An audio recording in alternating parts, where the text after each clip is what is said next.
Welcome into Fantasy Sports today here on Sports Grid. I'm Craig Mish along with Davis Maddock. Fantasy football season is here. A lot of you drafting over the course of the next week or so. We're here to help you and tell you who is being cut on NFL rosters today could affect the fantasy landscape. Also, we'll preview the Los Angeles Rams, who won the Super Bowl last year. And of course, we have our headlines and everything else happening here on the show. Davis, a very busy day, I know, for you and for everyone else trying to figure out the new fantasy landscape with no huge players yet let go, but definitely impactful players that could end up starting on a fantasy football team for you this season.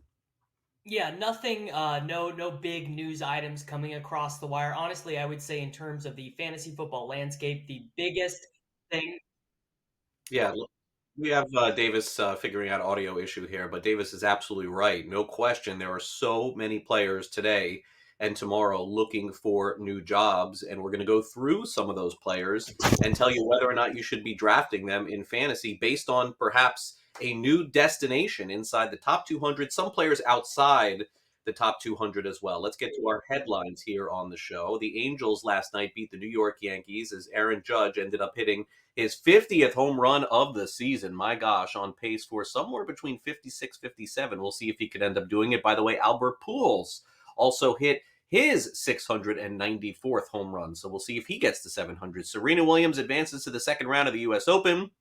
Very exciting finish for her. The Panthers trade for former second round draft pick wide receiver of the Jacksonville Jaguars, Laviska Shenault. Jimmy Garoppolo agrees to restructure his contract to remain with the San Francisco 49ers. But Davis, I think naturally we're all keeping an eye out today on the players who are getting cut. Now, the deadline is coming up, I believe, in about 24, 25 hours, somewhere along those lines. I think 4 o'clock tomorrow, I think, is the deadline, if I'm not mistaken. But Davis, who are some of the players that were cut since we left yesterday that may be fantasy relevant for this season that you thought was interesting? I mean, a couple of the interesting notes here. OJ Howard getting cut by the Bills just pretty much locks in Dawson Knox as a top tight end in fantasy football. Not really anyone who's going to bring him off the field. Sony Michel getting cut by the Dolphins is a fairly big deal for both Chase Edmonds and Raheem Mostert. Honestly, though, I would say the biggest impact we have seen today in terms of fantasy football ramifications is that Ronald Jones is not expected to be cut by the Kansas City Chiefs, being reported by multiple beat writers that Ronald Jones is going to remain on the Chiefs roster. Of course, Isaiah Pacheco has been one of the biggest risers in fantasy football over the last month of the season. Clyde Edwards-Helaire also went up a little bit, but does look like the Chiefs might even have 4 running backs active on game day. That is a huge headache for anyone who drafted any of them. We could see CEH, Pacheco, and Ronald Jones all splitting the early down work with McKinnon playing on third down. So really, it just kind of muddied up a situation that obviously lots of people are interested in because the Chiefs are going to score a ton of points. Yeah, I think the other name that we just saw there on that graphic also is really interesting too. That Kenyon Drake looks like he's signing with the Baltimore Ravens, Davis. Now, I'm not really sure what to make of this. I'm not a Drake guy, so I don't really think it's a huge story, but I suppose that some people are wondering what that means in terms of health for J.K. Dobbins going into the season. I mean, I would say that this is actually very similar to what happened to the Ravens last year. Gus Edwards, J.K. Dobbins, and Justice Hill all get injured last season, and they just brought in, a cast of characters: Latavius Murray, Devonta Freeman, Le'Veon Bell. They tried Tyson Mhm. Williams, then they benched him. Justice Hill, it's a mess. Definitely, I would say this seems that they are a little bit bearish on J.K. Dobbins being active and 100% good to go. Maybe even if he is active, he's only good for 8 to 12 touches per game and not a full workload. Gus Edwards is on the physically unable to perform list, which means he is not going to be active until at least week 4 or week 5 of the NFL season. So would not be surprising to see this team kind of look like they did last year, where one guy's getting 8 carries, another guy's getting 5 carries, another guy's getting 5 carries. Maybe they even have 4 running backs active on game day because the Ravens hate to cut guys that they allocate draft capital on. They spent a 4th round pick on Tyler Beatty out of Missouri. He has really not been very impressive in the preseason. But the Mhm. Ravens are just one of those teams where if they draft you and they spend a pick on you, they are going to keep you on the roster. They're going to try and send you to the practice squad because they absolutely hate to cut draft picks. So they could have 4 running backs active on game day, very similar to the Chiefs, and it just makes it a huge headache. And does make me think Dobbins is being a little bit overdrafted right now, because he is not going to be a comfortable start the first month of the season, I would imagine. A couple of cuts in the last hour. I see David Cowboys Twitter is out in full force. Preston Williams, who was once upon thought about a potential really good receiver for the Dolphins, he has been cut. Of course, someone will pick him up for sure. And then the other name is this just happened about 30 minutes ago. The Buccaneers waived Tyler Johnson. And so, again, I'm seeing all of Cowboys Twitter saying, claim him, claim him, claim him. But I think those 2 players will end up on rosters before the beginning of the season. Yeah, Preston Williams and Tyler Johnson will for sure latch on somewhere. Cowboys Twitter has wanted Will Fuller. Now they want Preston Williams. They want Tyler. Like, no one wants to go into the season watching Noah Brown and Simi Fehoko. So Cowboys Twitter, pretty much any wide receiver that gets cut, they are going to be clamoring for him.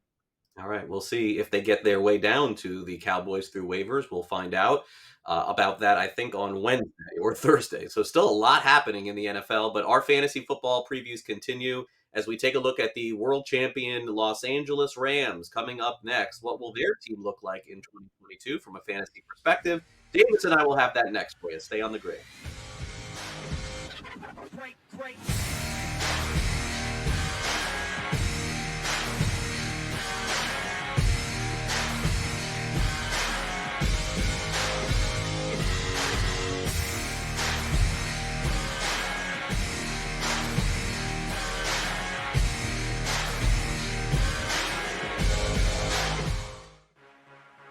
Sports Grid, your 24/7 sports wagering network.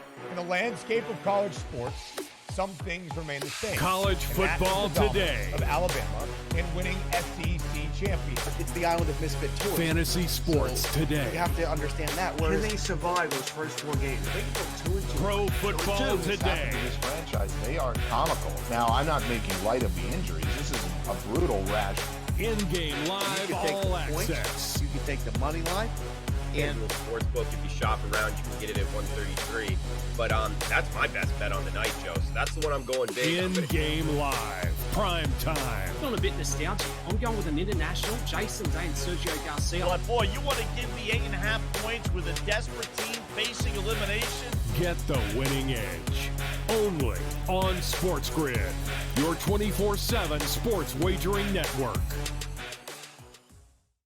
The morning after. You see their odds to win the division? They will certainly be a playoff team one way or the other, probably hosting in that opening round. What do you give for St. Louis's chances, DRS, of making a deep run come October?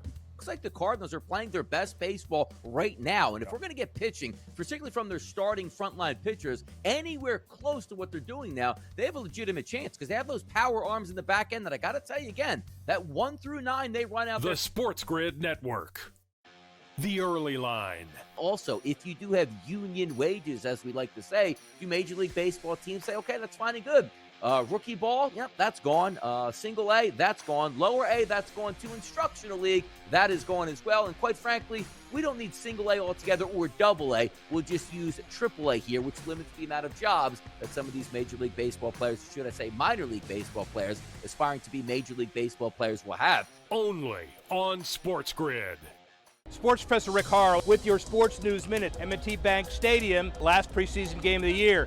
Do the Ravens do number 3? They won in 2000. They won in 2012.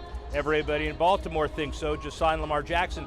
That's the beauty of the NFL, monetizing hope. 32 teams on a path to the Super Bowl in the next 2 weeks. We'll see. But what are the 2 real practical improvements and why NFL values are going up 14%? First of all, the stability of television. $111.8 billion deal through 2032. Can you imagine opening up your mailbox and getting a check for $337 million a year per team? That's a lot. Second, maybe even most important, 11 new states allowing gaming this year that didn't 2 years ago. And they say the bottom line is that 70 to 80% of the people will be able to gamble 3 years from now versus a smaller number now. You add them all up, big revenue for the NFL. Great.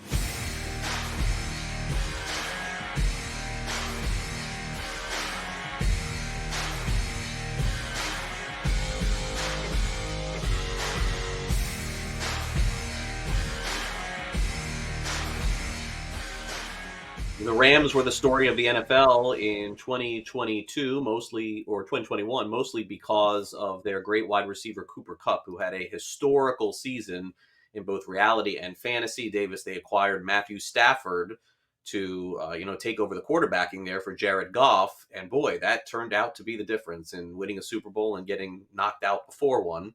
And this year they, have that task of trying to get back there again, trying to win again. The interesting note, I guess, from their training camp is the fact that Stafford has had some elbow issues, I guess is the best way to put it. They talked about monitoring him. And so has that affected you at all in your thinking of drafting Rams? Do you think he's okay? You think this is much ado about nothing? I mean, this was an injury that he was also dealing with last year. They were limiting him in practice. He wasn't going through, the full walkthrough or anything. I think a lot of the times he wasn't practicing until Fridays, which I think with veteran quarterbacks generally ends up being okay.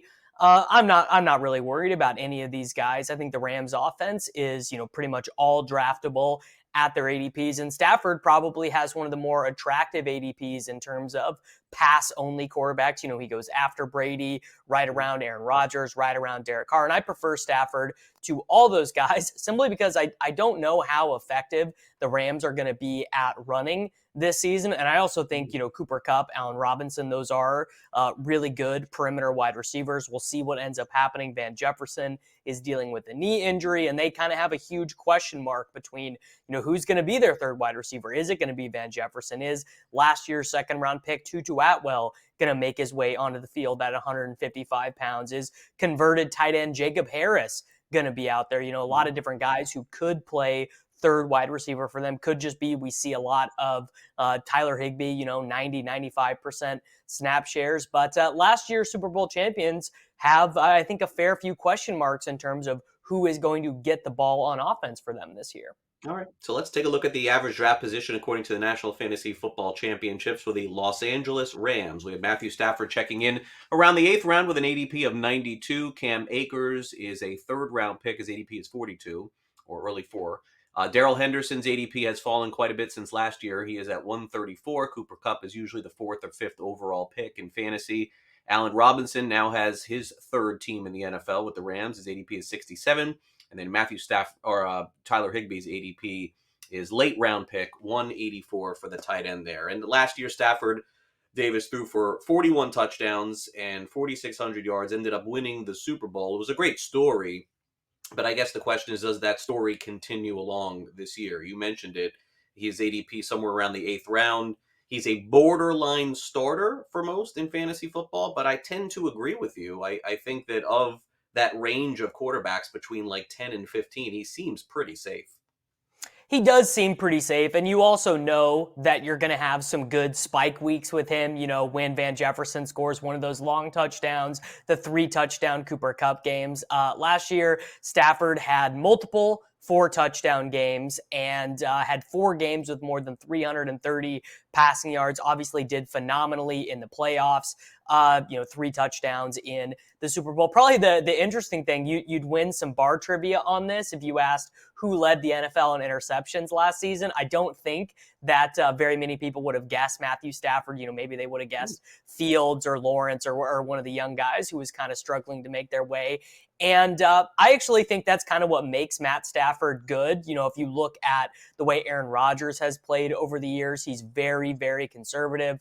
I believe Aaron Rodgers' career interception rate is below 1% of his attempts. And that was the big difference between the Jared Goff Rams and the Matthew Stafford Rams is they turned the ball over more, but they were taking way more shots down the field. I think everyone remembers Odell Beckham's first game as a Los Angeles Ram where he scores the long touchdown. Van Jefferson scores the 75-yard touchdown. Like that just makes them very hard to defend. And I would anticipate more of that this season. I think the aggressive down the field throwing is basically what makes the Rams a Super Bowl contender because not very many teams are able to do that efficiently. One thing we've seen in the NFL is that the average depth of target, so how far quarterbacks are throwing the ball down the field, has decreased every year for the last 6 years in the NFL. And the Rams are kind of zigging while everyone else is zagging. And I think that makes them more effective.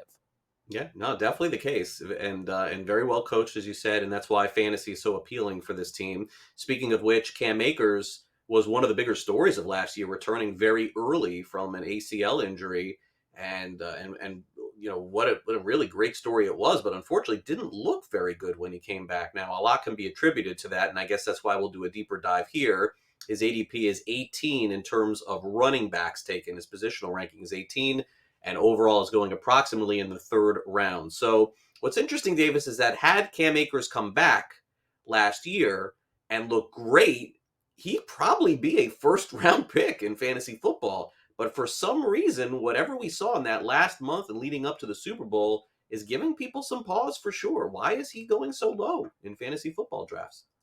Yeah, I actually think the fact that he came back has had a negative impact on his ADP. I think if he just returned in the offseason, gave us, if he was active in the preseason, got a couple carries in the preseason, I would probably anticipate him being something like a 2-3 turn pick, kind of where Leonard Fournette and Nick Chubb are going. But these were his stat lines after returning from that Achilles injury: 5 carries for 3 yards, 17 carries for 55 yards, 24 carries for 48 yards, 13 for 48, 13 for 21 in the Super Bowl, averaged 2.4 yards per carry after returning from that Achilles injury. And then you compare that with what Darrell Henderson did. And of course, Henderson had kind of been banged up.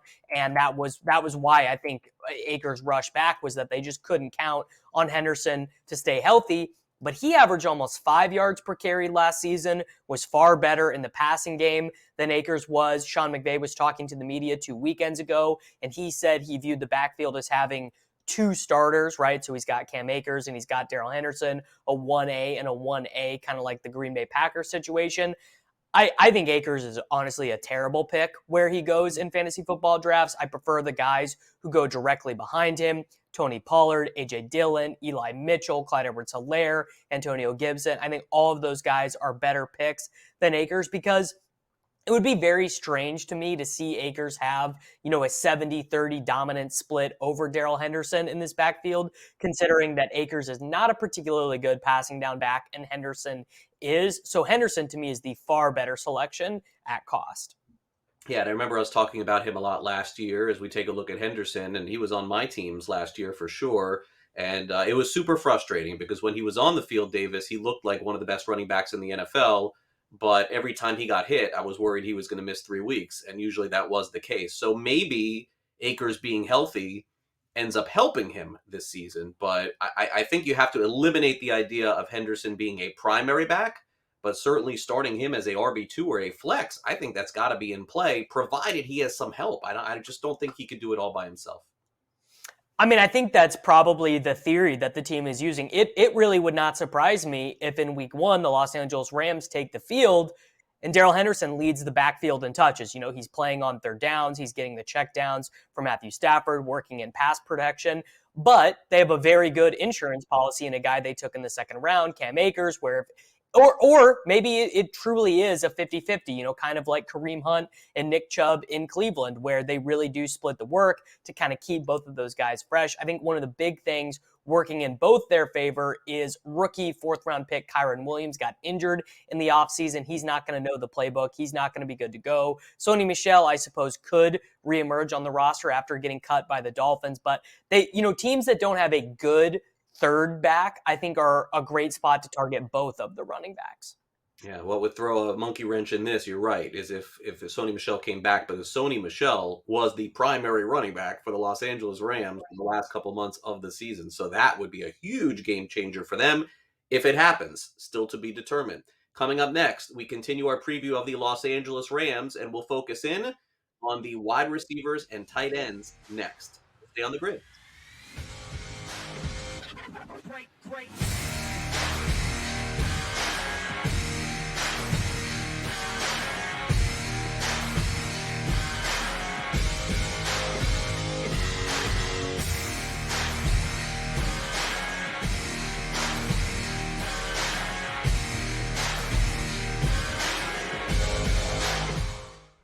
If you want to pick like a pro, you need to be in the know.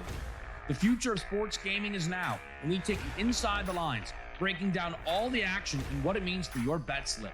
Turn down the game and tune into Sports Grid Radio. Other networks talk sports talk, but we walk the walk, right up to the window. Sports Grid Radio. Listen free on the Sports Grid Radio app, iHeart, or TuneIn, or catch us on Sirius XM Sports Grid Channel 159.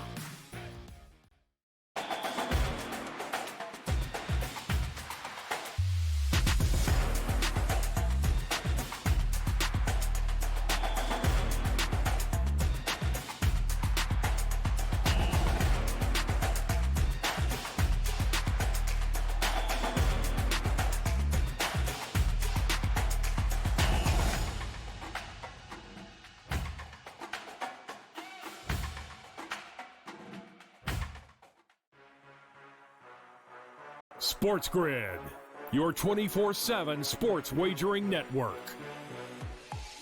They play less games. The early line. Take a look at the top 4 seeds here in the Big Ten. They're going to play Aaron less. Rodgers and The for morning Russell Wilson, after.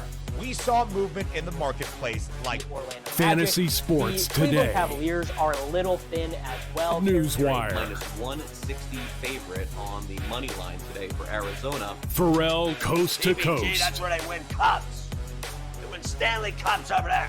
Give me the Game Penguins. time Kind of decisions. bizarre when you consider, everybody is out for the Warriors. In-game live I all like access. Vandy. I like Vandy against Bama. I think Vandy can win the game, take a 4.5. In-game Or win. live. Oh, Prime yeah, it's a time. major at the PGA Championship. In-game live. All Overtime. done before the final bet. Get the winning edge. Only on Sports Grid. The morning after. disappointing because of the lack of offense in times, including striking out a ton. The highest K rate against righties all year long in Major League Baseball at nearly 27%. In the last month, the second highest at 26%. Now, Frankie Montas has not gone over his strikeout prop today of 6.5 since joining the Yankees, but it's plus money against the highest striking out team in all of MLB, over 6.5. The Sports Grid Network. The early line. I do not know who is laying minus 280 on this over. You always get into that notion where when you're an upper echelon team, like a national championship SEC team, all you do is reload 4- and 5-star players on the defense. I'm not all that worried. You do get Stetson Bennett back this year, a guy that won the national championship, and I think most Georgia fans, I say this facetiously, actually wish he would just move on, transfer, or retire at this point. Only on Sports Grid. Great.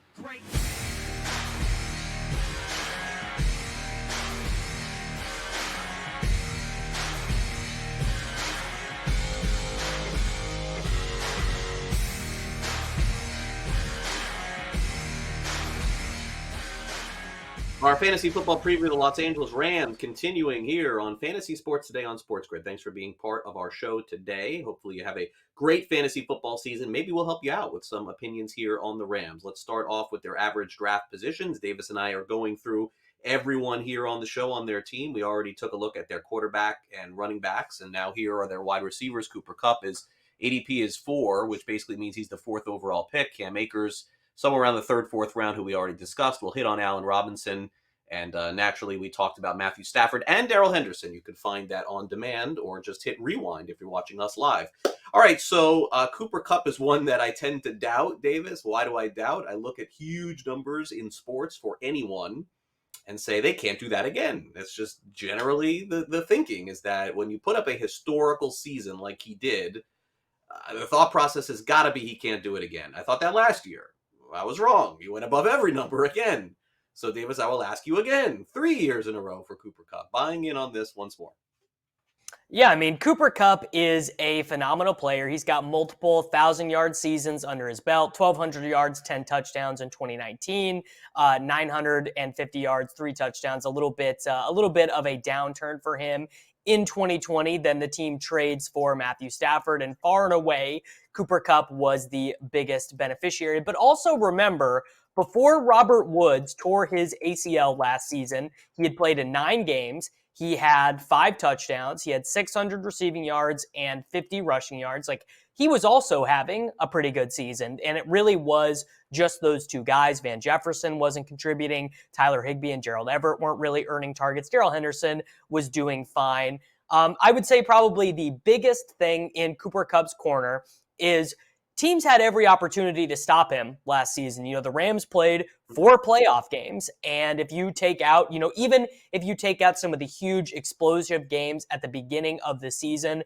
where it seemed like no one was quite ready for Cooper Kupp moving out of the slot, coming out of the backfield, like they had 21 games of film to look at the Rams offense and say, how do we stop Cooper Kupp, even after Odell Beckham Jr. tore his ACL in the Super Bowl, and it's like Van Jefferson is running on fumes and Kendall Blanton is out there.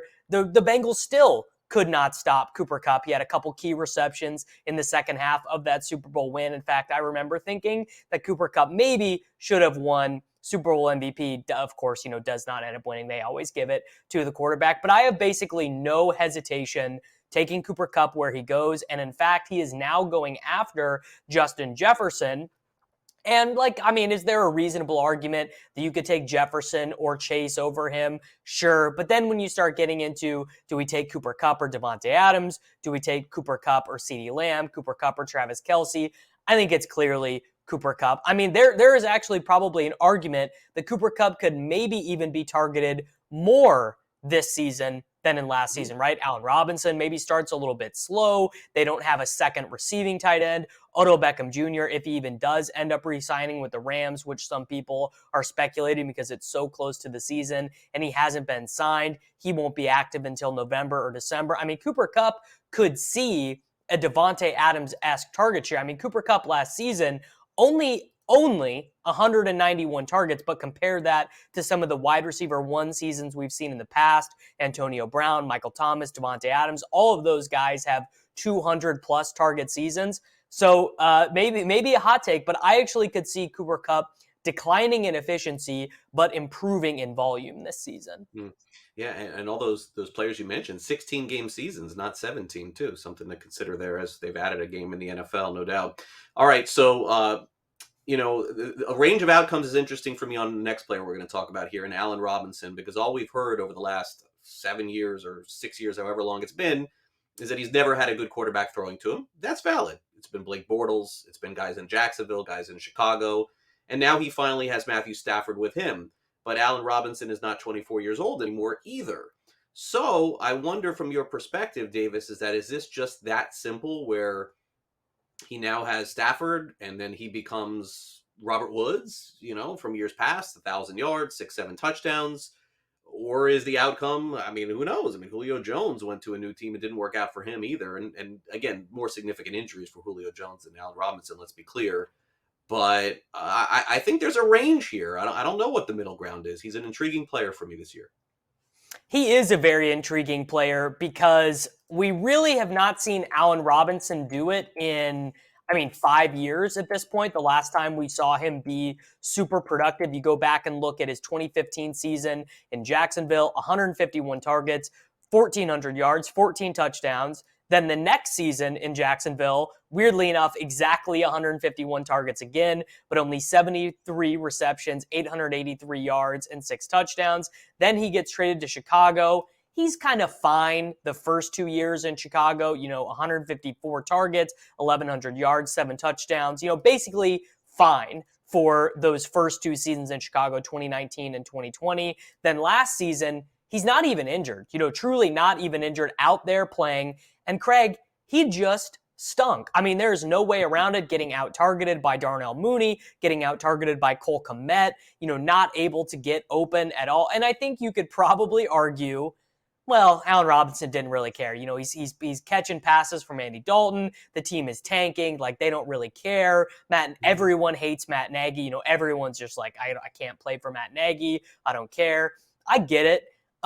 This is a pretty big bet, though. And I think kind of the interesting dynamic is people treat the guys who go around him, Gabriel Davis, Marquise Brown, Juju Smith-Schuster, they treat them like those are more risky commodities. And that's kind of what is pushing Allen Robinson up. I think Allen Robinson is riskier than all those guys. I think Gabriel Davis is a slam dunk over Allen Robinson. I think Smith-Schuster is a slam dunk over Allen Robinson because I don't really have any concerns over Gabriel Davis's ability. I don't really have any concerns about Smith-Schuster's ability when he's available in that offense.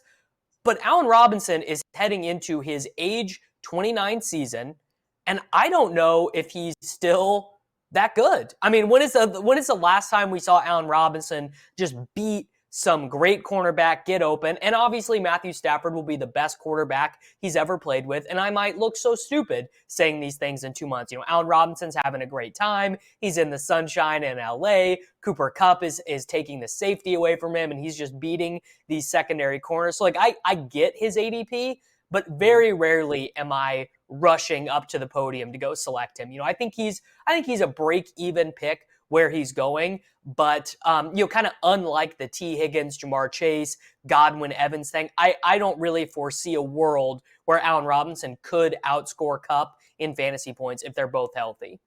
Yeah, it's a really fascinating player. You're right, and you make a lot of really sound points. There are some people who, and I see in the fantasy community, who think that he could actually be bad, but have a good season with the way that the Rams offense is, 50 catches, 600 yards, catch a bunch of touchdowns, be viable to play as a wide receiver 3. But who knows? There are some significant ranges of outcome for sure. All right, let's go over to tight end. And as I look at Tyler Higbee here, I guess I'm missing something here, because it feels like Stafford has used the tight end and the Rams have used the tight end in the past. And yet Higbee is essentially not only not a starter in fantasy football as a tight end, but barely inside the top 200. So what am I missing here? Ben Skowronek and some of these extra receivers that they have without Beckham, at least at the moment. I mean, I'm screaming, why is Higbee not 4 catches, 40 yards like every single week, which is, a top 10 tight end, top 15 tight end? What gives here? What am I missing? I mean, I think probably what drafters are correctly assuming is Higbee might be a pretty good bet to finish tight end 10, but there is no chance he is finishing tight end 4, right? And that is really the difference. Of course, everyone remembers that crazy run that Tyler Higbee had in 2019. I mean, for people who have forgotten, this run, this is like a Gronkian level run, starting in week 13, 7 for 107 and a touchdown, 7 for 111, 12 for 111, 9 for 104, 8 for 84 and a touchdown to end the season. He goes really, really high the next year and does nothing, right? 2020, he ends with 44 catches, 521 yards, 5 touchdowns, more of the same. Last season, 61, 560, and 5. And that's probably what he's going to do this year, right? Which, where he goes, is actually a great selection. I love taking Tyler Higbee in best ball or in tight end premium leagues, because exactly what you said. If you want someone who's going to go out there, go 4 for 40, maybe give you a 30% chance of a touchdown, why not, right? I mean, that is a good selection. Higbee is a huge favorite to out-earn where he is being drafted. But then looking at some of the guys who go around him, Albert O, Irv Smith, Brevin Jordan. I mean, I think all of those guys are probably more likely or have a greater chance of finishing as like the tight end 6 or whatever. So the market is pretty efficient, but depending on the type of team you draft, Higbee does make a good bit of sense. All right, so let's close it out with any names we didn't mention. I'm rooting for Skowronek, Davis, because that was like my biggest football card pull in the last year. I got like some crazy auto of him, so I'm hoping he blows up in some way. When Beckham didn't re-sign, I was like, ooh, maybe I'll get $100 for this card someday. I don't know much about him, honestly. Is there anyone on the Rams that we haven't talked about here worth drafting? I mean, Tutu Atwell is like theoretically the guy. He has a good amount of draft capital. They took him 57th overall last season, and then he played 11 offensive snaps. He was really only used as a kick and punt returner. He is listed at 165 pounds. That's generous, but he is probably going to be active in play for them in week 1, so we'll see. All right, Tutu Atwell. Add him to the list, and as Davis mentioned astutely earlier, if Sony Michel signs with the Rams, we're going to have a different conversation about this team tomorrow, that's for sure. All right, that's our look at the Rams. We'll do another team tomorrow here on the program as we continue our fantasy football previews here on Sports Grid. We'll be back with Fantasy Reality next. Great.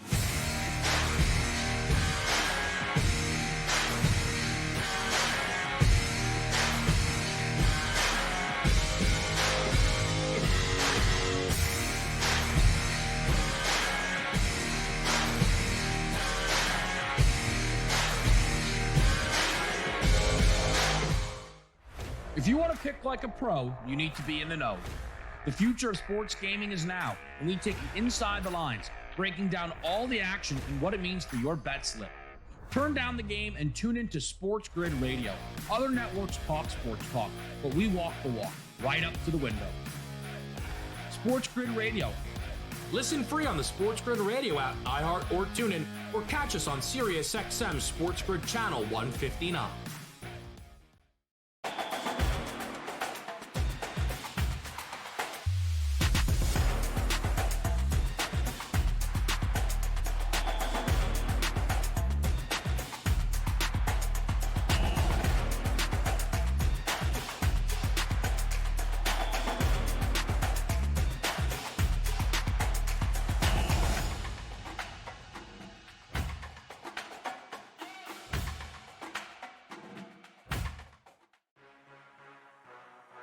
Sports Grid, your 24/7 sports wagering network.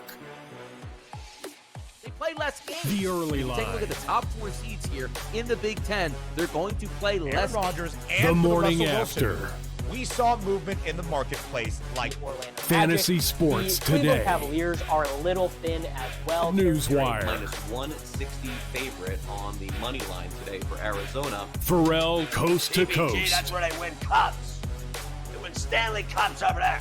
Give me the Game Penguins. time Kind of decisions. bizarre when you consider everybody is out for the Warriors. In-game live I all like access. Vandy. I like Vandy against Bama. I think Vandy can win the game, take a 4.5. In-game live. Prime time. The PGA champion. In-game live. All Overtime. done before the final bet. Get the winning edge. Only on Sports Grid. The morning after. disappointing because of the lack of offense in times, including striking out a ton. The highest K rate against righties all year long in Major League Baseball at nearly 27%. In the last month, the second highest at 26%. Now, Frankie Montas has not gone over his strikeout prop today of 6.5 since joining the Yankees, but it's plus money against the highest striking out team in all of MLB, over 6.5. The Sports Grid Network. The early line. I do not know who is laying minus 280 on this over. You always get into that notion where when you're an upper echelon team, like a national championship SEC team, all you do is reload 4- and 5-star players on the defense. I'm not all that worried. You do get Stetson Bennett back this year, a guy that won the national championship, and I think most Georgia fans, I say this facetiously, actually wish he would just move on, transfer, or retire at this point. Only on Sports Grid. Great, great.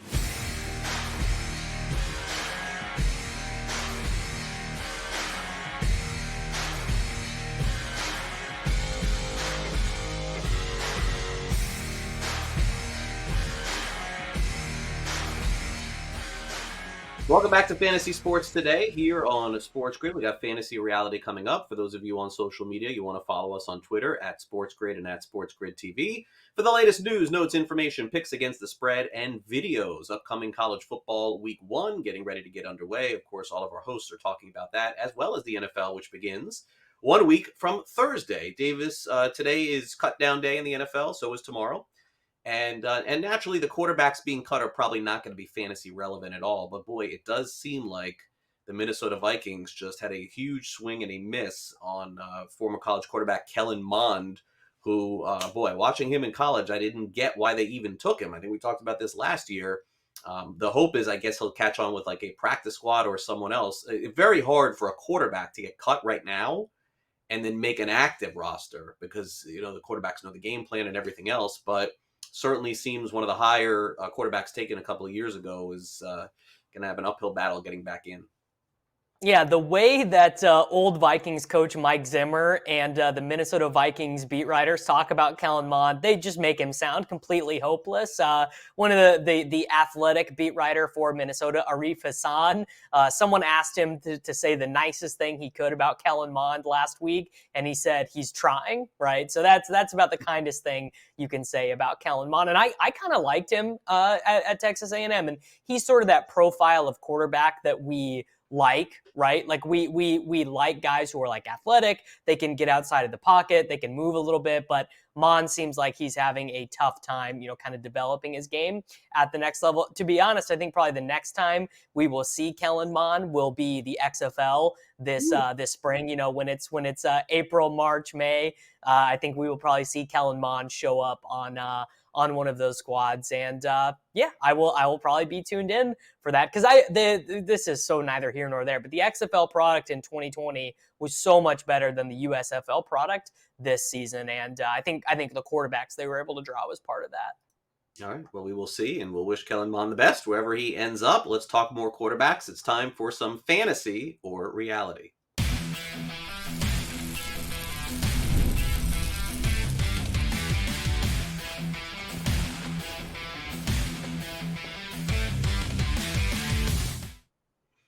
Well, Davis, one of the more polarizing figures in college football remains Jim Harbaugh. If you remember a year ago at this time, if you looked at odds as potentially firing college coaches, you would have had Jim Harbaugh right at the top. His team puts together a phenomenal season last year. They get to the playoff. They beat Ohio State, and now Harbaugh's like ruling the world now again. In fact, ruling the world to the point where he's made a very interesting call to start Michigan's season, announcing last week that he's going to start his starting quarterback, Cade McNamara, in the first game, and then the backup quarterback in the second game, and then whoever is better in the first and second game is going to start the third game of the college football season. Don't see this too often, usually. In fact, I don't think you ever see this. Usually you just see the two quarterbacks exchanging snaps, and then you pick the best one and you go. Or you just use both all season, who knows.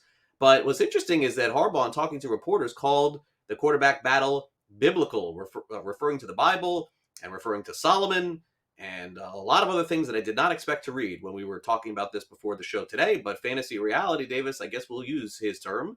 Michigan's quarterback battle is biblical. This is a fantasy, because it would only be of that large of an importance if I thought that Michigan could win the college football playoff.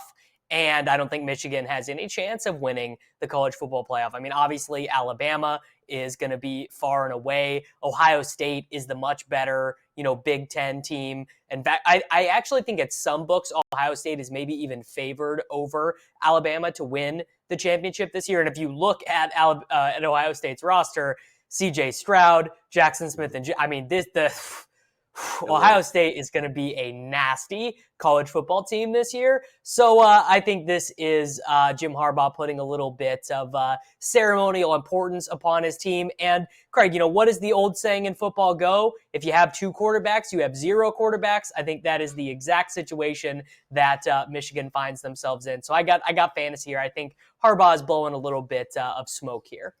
Yeah, well, listen, if he calls it that, then I'll go with it and say reality. It is biblical, but, given the fact that, his Bible and my Bible are two different things. And again, I just have no idea what he's talking about, but I got reality here, because if he says it's biblical, sure, put on the khaki pants, beat Ohio State one time, and totally rejuvenate a fan base for your coaching legacy in Michigan. I think that's cool. So fascinating to me to see how this changed, by the way, with him, Davis. Had Michigan lost to Ohio State last year and not made the playoff, I think there's a chance Harbaugh's coaching in the NFL again.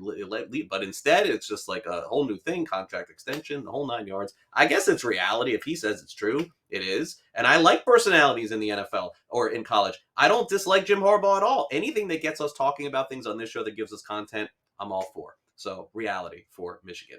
Jimmy Garoppolo restructured his contract with the San Francisco 49ers. A lot of people are saying this was a good move for the 49ers because it gives them the best backup quarterback in the NFL. And sort of thinking this through, I don't know if that's necessarily the case, but it is close for sure. I mean, you would put Jimmy G near or close to the top, making an interesting choice. And as part of the restructuring of the contract, my understanding is Jimmy G is then free to go wherever he wants after this season. And the expectation is that he'll get a starting gig somewhere in 2023. Fantasy or reality, Davis, though, playing behind Trey Lance, Jimmy G will start more than 2 games for the 49ers this season. Will include playoffs for this as well. More than 2 games.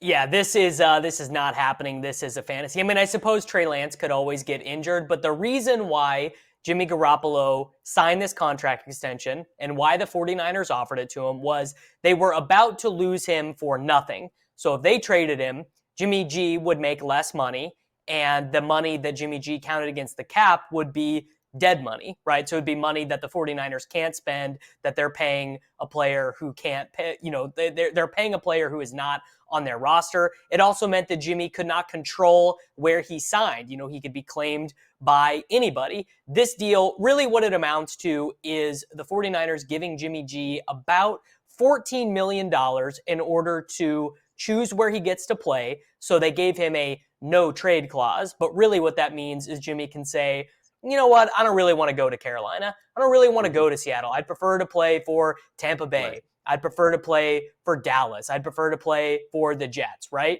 And it also, the way that this contract is aligned is it's mostly incentives. About half of the money is guaranteed and half of it is incentives. So this actually makes it, I think, more likely that Jimmy G gets traded than it would have been had he was just on the 1-year deal today, because whoever trades for Jimmy Garoppolo now is going to have him under control instead of having to renegotiate and give him whatever contract his agent was demanding.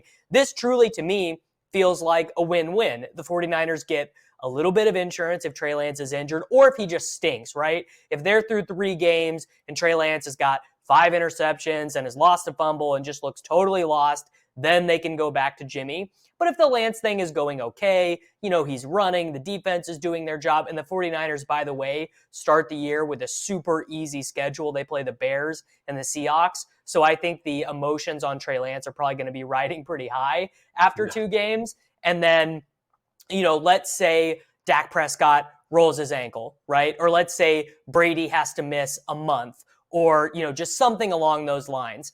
Then Jimmy G is the most affordable, easy, attractive quarterback option on the market. I got fantasy here. Yeah, I will say fantasy, but I do think it's close. I think he's going to spend the entire year in San Francisco. It's just a matter of injury, and that's a hard question to answer here. Lance did get hurt last year, but the number I feel like we're talking about is pretty solid. Like if you said it was probably 1 game this year, I'd say reality. If you said 2, I would say maybe, but 3 does feel high. It means like, boy, that's a pretty significant injury at that point for a quarterback. Also, when you mix in the bye weeks as well. But the point that you make about picking his future, I think that is the best point of all, because the odds of Rodgers and Brady 2 years from now still being in the NFL seem so slim, and he could pick his great spot for him if he chose to do that. So I would say fantasy on those 2. By the way, before we go to the third question, do you think that is true? Do you think he is the best backup quarterback in the NFL right now? Is Minshew number 1 and then Garoppolo, or is Garoppolo ahead of him? I mean, without going through all 32 teams, I would guess that Jimmy G is probably pretty close. I mean, the thing about Jimmy is you can win 10 or 11 games with him, but how many times have we seen this dude in big games? He will not throw it all over the middle of the field, and he is a horribly inaccurate deep passer. So the 2 things that kind of bring you from a B- team to an A- team in terms of quarterbacking play, he can't do. But I would say as of right now, he probably is the best. I would say that is likely true. Okay, and listen, there's not a long list of great backup quarterbacks in the NFL. That is for sure. All right, let's move on to the fall as we're approaching September. That means it's time for pumpkin. It's time for October. It's time for Halloween and Thanksgiving and everything else. We're closing in on all that. The summer's coming to an end. And Davis, naturally, that means the menu changes all over when you're driving and looking for your fresh cup of coffee. And maybe perhaps you go to Starbucks. Fantasy or reality, someone in your household is excited for the Starbucks fall menu. And I think, to be fair to Dunkin' Donuts, we could probably throw them in there too. I know a lot of people like Dunkin' Donuts. My wife actually prefers Dunkin' Donuts coffee over Starbucks. We have 2 different coffee makers in our house. So fantasy or reality? Yeah, this is a reality. Although I am not a pumpkin spice latte guy, I like the pumpkin cream cold brew from Starbucks. Now I've been trying to break the dependency on Starbucks because they are a huge union busting company. They literally hired former FBI officials to union bust at some of their local stores. So I've been trying to break the Starbucks dependency in my household, but I got to be 100% honest. I got to keep it real for the viewers of Fantasy Sports Today. I definitely, a minimum of like 3 times this fall, I will go to Starbucks and I will get a big venti pumpkin cream cold brew from Starbucks. No doubt about it. Yeah, this is fantasy for me. I just have never gotten into the pumpkin stuff. Never have done it, whether it's been at Dunkin' or even at Starbucks. I'm just a regular 1 coffee a day guy, and that's it. My daughter is not a coffee drinker. Would she have one in the next 4 months, 5 months? Yeah, I mean, I guess that could be the case, but I don't think that I'll be asked to go get one, and my wife definitely not. So I am going to say fantasy for me, but I didn't know that about the union stuff, Davis. I'll have to keep an eye on that. Usually I'm just like the bag of coffee, the beans, and then I have the grinder, and then make it in the morning, pop it in, and I'm done for the day. And it's usually Starbucks. Yeah, we do French. We do the French press in my house, but we do it cold. So I make it the night before. I mix the grounds and the water up the night before, leave it in the refrigerator, and boom, you got French press cold brew. And it's delicious. That is my preferred method of coffee consumption these days. All right, fair enough. And that's our fantasy or reality for the day. We'll have another one tomorrow. If you have a question for us for fantasy or reality, hit us up on Twitter. At SportsGrid, at SportsGrid TV, hashtag fantasy or reality, and maybe we'll answer that question for you here on the show tomorrow or the next day as well. We got the SportsGrid 60 coming up next. Kevin and Donnie with the early line at the top of the hour. I'm back with you for Newswire at 2 o'clock Eastern, so stay on the grid as we come back and wrap up our Tuesday edition of FST in just a couple of minutes. We'll be right back. Don't go away. Great.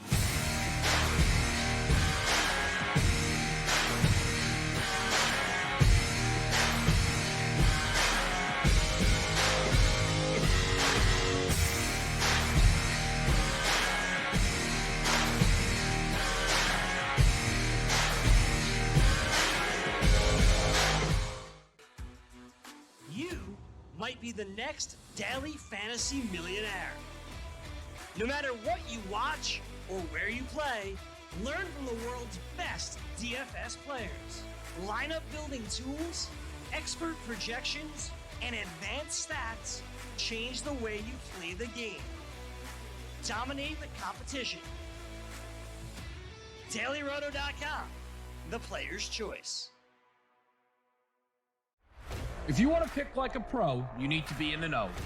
The future of sports gaming is now, and we take you inside the lines, breaking down all the action and what it means for your bet slip. Turn down the game and tune into Sports Grid Radio. Other networks talk sports talk, but we walk the walk, right up to the window. Sports Grid Radio. Listen free on the Sports Grid Radio app, iHeart or TuneIn, or catch us on SiriusXM Sports Grid Channel 159. Sports Grid, your 24/7 sports wagering network. In the landscape of college sports, some things remain the same. College football today. Of Alabama in winning SEC championship. It's the island of misfit toys. Fantasy sports today. You have to understand that. Can they survive those first 4 games? They can go 2-2. Pro football today. This franchise, they are comical. Now, I'm not making light of the injuries. This is a brutal rash. In-game live all access. You can take the money line. And the sports book, if you shop around, you can get it at 133. But that's my best bet on the night, Joe. So that's the one I'm going big. In-game live, prime time. I'm a bit nostalgic. I'm going with an international, Jason Day and Sergio Garcia. But boy, you want to give me 8.5 points with a desperate team facing elimination? Get the winning edge. Only on Sports Grid, your 24/7 sports wagering network. The morning after. Now that preseason has come to a close as we get ready for the regular season when it comes to the weekly handicap of NFL games. From carrying it over from the preseason to now is that pretty much ignore everything that you saw in the preseason. There's not too much that you should take and carry from there to there. I was out with another guy who said, oh man, he was a Jets fan, and he assured me that they're going to go 500. The Sports Grid Network. The early line. How about not only winning 8-3, but over the course of this series, Donnie, putting up 22 runs to just 3 for the Blue Jays. They shut him out twice. They absolutely dog-walked this team over 3 games, who, by the way, entered just being swept by the Rays for 4 and having lost 6, I believe, in a row. What an embarrassment here. Only on Sports Grid. Great.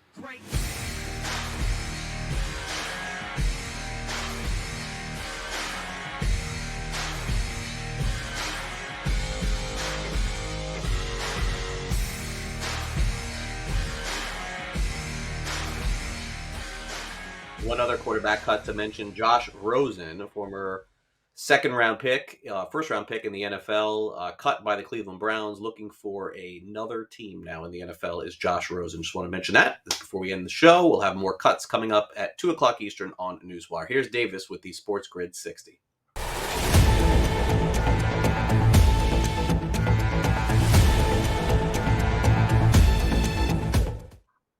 You know, this is a big day in the NFL and for a lot of us in fantasy football, but something I do always like to do is, a lot of these guys getting cut, a lot of these guys moving teams, I think it's pretty easy to forget that for a lot of these guys, this is the end of a dream. They were on an NFL roster. They were sitting there in preseason. They're a lot of these guys very anxiously probably waiting by the phone, or they're at the practice facility and the coach has to come and tell them that they didn't make the final 53 or they're headed to the practice squad. So just a little reminder that Tyler Johnson gets cut today. Let's try not to do too many victory laps about these guys losing their jobs and having to uproot their families and stuff, because it's not fun for anyone.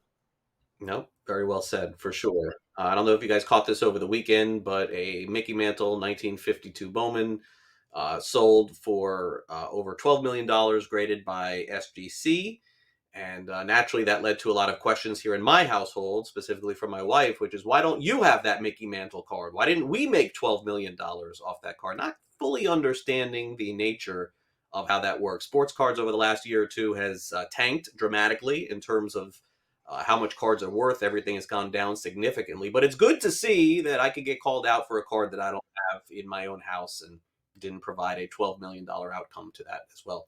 That'll do it for our show today. Thanks to our great graphics department, Steve, of course, and thanks to LTN for our producer, Brett Levy, my co-host, Davis Maddock. I'm Craig Mish. Tomorrow, we'll be right back here with another fantasy football preview with another NFL team. I hope to see you then. If you are gone for the day here on Sports Grid, enjoy the rest of your day, and we will see you tomorrow here at 11 a.m. Eastern. Bye. Great.